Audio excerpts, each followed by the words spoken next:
शलोम everyone. आज मेरे पास आपके लिए बहुत ही अद्भुत एक विषय है और उस विषय के द्वारा मैं ये विश्वास करता हूं कि आप बहुत सारी आशीष और बरकत पाएंगे। और आप यदि सुनेंगे और आप उसके ऊपर अमल करेंगे, ओबे करेंगे, तो वाकई में आपकी जिंदगी बदल जाएगी। ये जो विषय जो मैं आपको बताने लगा हूं, इसके द्वारा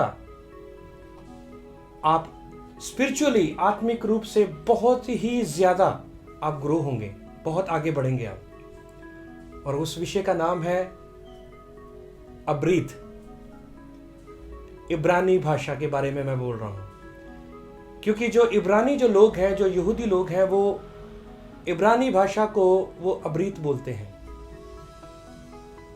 तो एक हमारे पास एक प्रश्न है, हमें इब्रानी भाषा क्यों सीखनी चाहिए?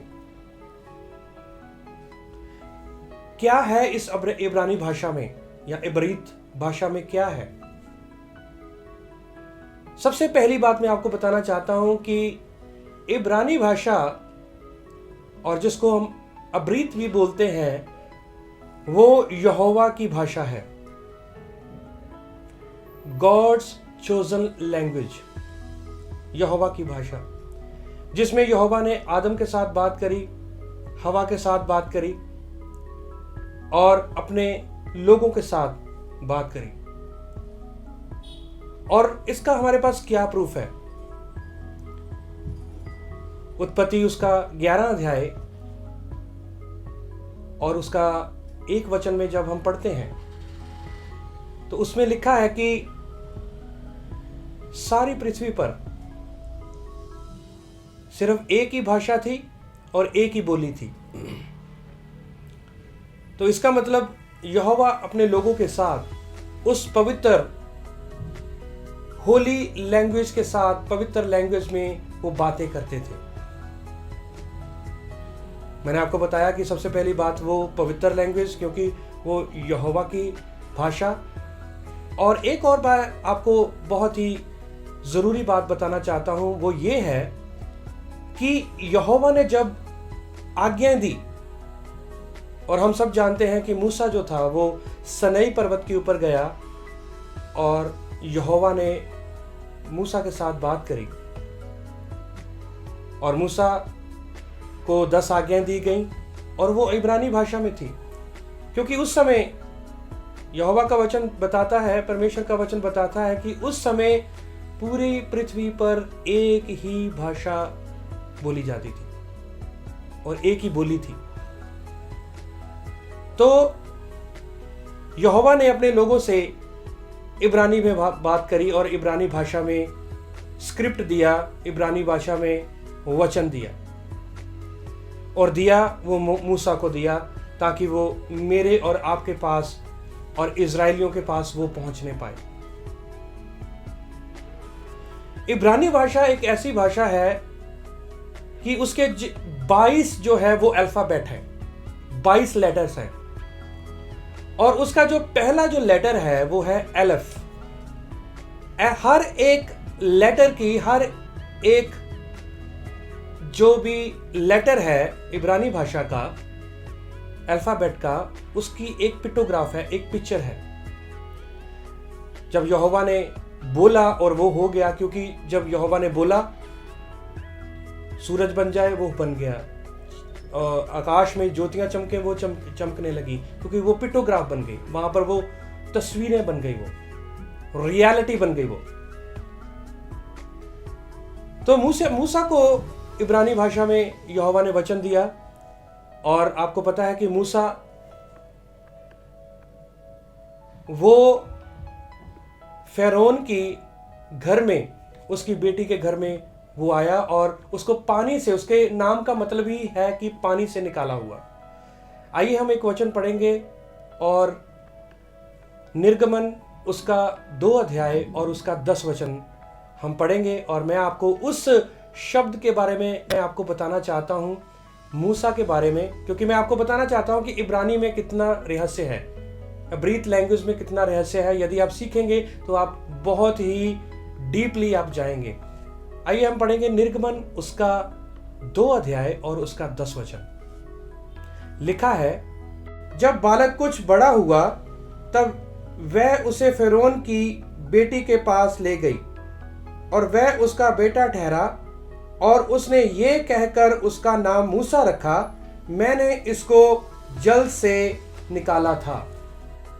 हमने पढ़ा कि मूसा शब्द का जो अर्थ है वो पानी से निकाला हुआ, और इंग्लिश में मोजेस है, पंजाबी में भी मूसा है, हिंदी में भी मूसा है। तो मूसा को हम कैसे एक्सप्लेन कर सकते हैं, कैसे व्याख्या कर सकते हैं कि वो पानी से निकाला गया?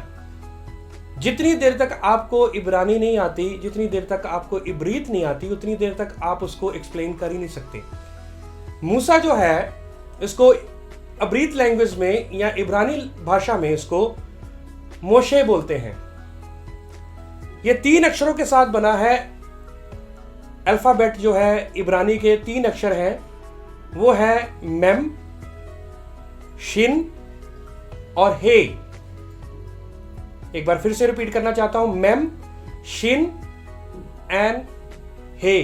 और मैंने आपको पहले से बोला कि हर एक लेटर की एक पिक्चर है, क्योंकि एंशिएंट हिब्रू में पिक्टोग्राफ में इब्रानी भाषा को लिखा जाता था।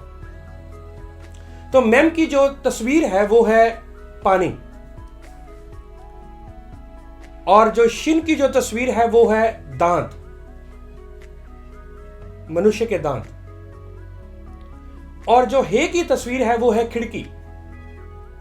तो इन तीनों शब्दों का बहुत ही गहरा मतलब है, और पानी जो है वो जीवन को भी दर्शाता है, पानी जो है वो मृत्यु को भी दर्शाता है, डिस्ट्रक्शन को भी दर्शाता है।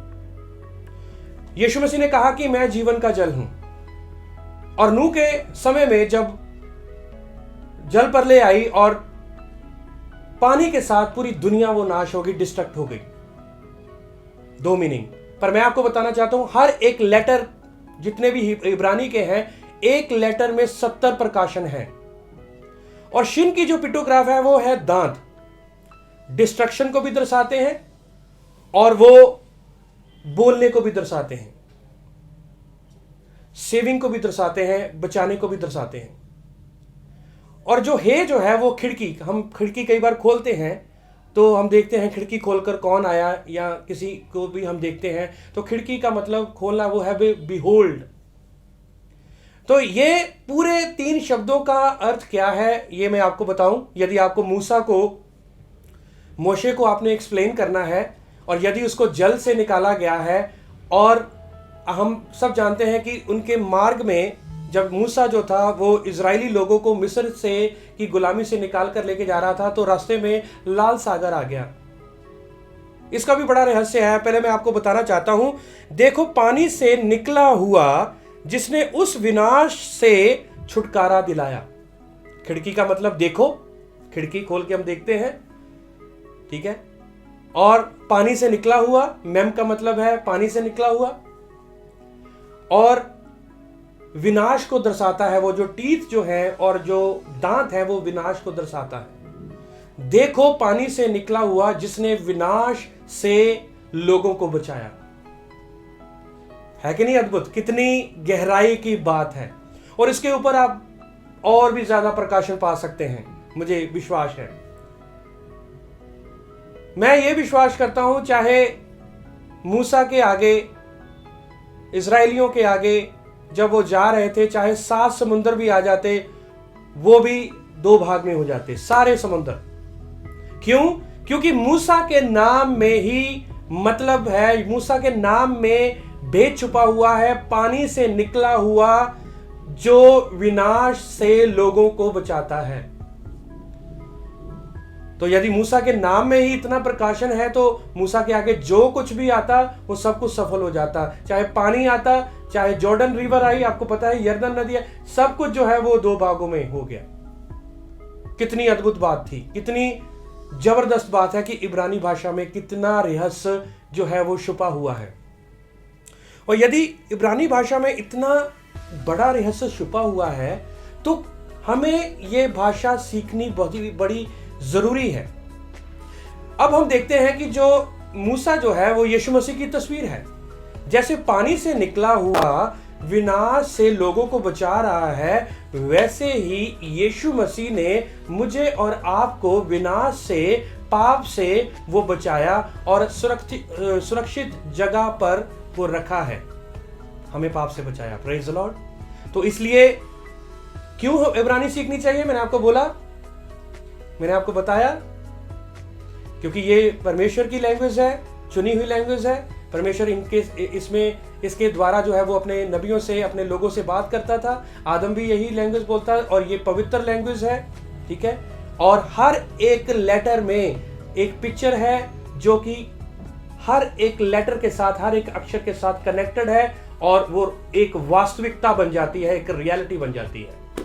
नेक्स्ट वीडियो में मैं आपको इसके बारे में और बताऊंगा। आप देखते रहिए, पार्ट 2 में मैं और आपको लेके जाऊंगा। तब तक के लिए शालोम।